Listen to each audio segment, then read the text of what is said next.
Since the beginning of humanity, it has been debated whether the world will end in fire or ice.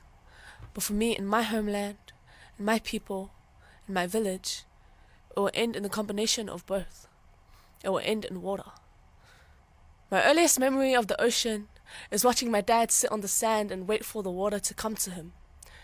Now, this is not a story about how my dad was too lazy to actually go for a swim. This is not a story of destruction. This is a story of creation. So let me tell you a story about the Samoan word manuia. Manuia meaning it is good. But when broken down, it is actually a combination of two words. Manu meaning bird and ia meaning fish. As if to say this is a reference to the Bible when the Lord created the world. As if manuia also means creation is good. Now I want you to remember this. When I say water, think manuia. Water, manuia. Water, manuia. You see, water, manuia, is what connects all of the Pacific Islands. It is also what is rising on each and every one of their shorelines.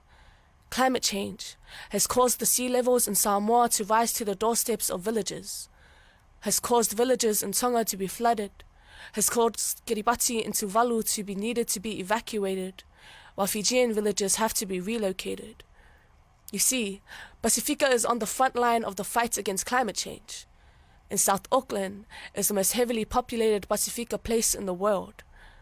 But it is no secret that Southside and the Pacific is almost never included in these conversations about climate change.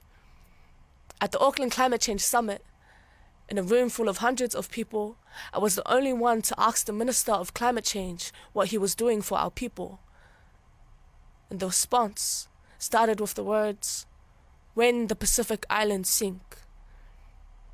The key word in that sentence being when. And when I heard it, I wanted to square up with him on the spot. 'Cause just like that, he could talk about the death of our culture so easily. Like it was nothing. Like we were nothing. Everyone fears to be in our position, but would rather speak over us than hand us a mic. They ignore how climate change is Pacific genocide.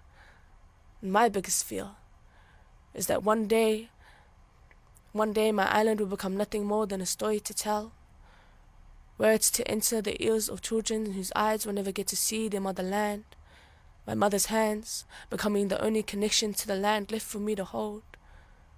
Yeah, I'm angry and I'm scared, because I don't want to have to loll between my grandparents' headstones and ask them to forgive me for letting the sinking of our island become their second death. And people will ask, what's the point in protecting the islands if they're just gonna sink anyways? Let our response be, so what? So what if the world is cruel? We have always been beautiful anyways. Just because the trees that we plant, we won't be able to sit under them, just because we won't be able to sit under them, doesn't mean that we don't plant them. We love, we nurture, and we care so much that it doesn't matter how much the world is cruel to us. Just because we won't eat the fruit that we bear, doesn't mean it won't be eaten, doesn't mean it won't be sweet. So let this be for the dirty South and not the dirty seas. Let the South side rise and not the sea levels. If you can say mate ma'atanga and claim that you'll die for your kingdom, you can learn about climate change so that your kingdom can live.